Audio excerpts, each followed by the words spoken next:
Nag-comment si Sir sa video ko tungkol sa pag-ibig foreclosed properties. Basically, tutorial yon paano magbid ng isang property sa acquired asset. Ang pinakita ko kasi sa video na yon, yung list of foreclosed properties in Cavite na makakakuha ka na as low as 300,000 pesos.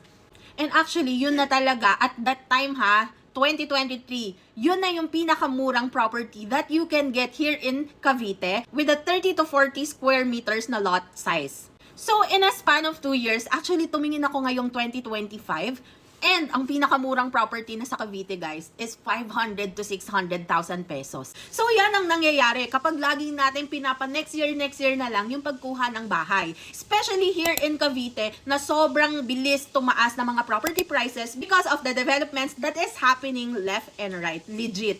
And alam nyo ba, kung hindi dahil sa pag-ibig foreclosed properties, baka wala pa rin kami nakukuhang bahay hanggang ngayon. Kasi isa to sa pinakamurang paraan kung paano kayo makakakuha ng dream home nyo. Nagbigay na ako ng maraming tips, ideas, and na-share ko na rin yung journey ko on how to get a house via pag-ibig foreclosed bidding. Kaya ikaw, if you want to get a property and decided ka na talaga, you may visit my YouTube channel somewhere out there at tinuro ko doon kung paano magbid ng isang property sa pag-ibig acquired asset via online. Step-by-step tutorial yan and detailed instruction. Kaya punta na lang kayo sa YT channel ko and search for somewhere out there, Sam Marquez. At malay mo, ayan na ang first step sa pag-acquire nyo ng dream home nyo. Yun lang, ciao!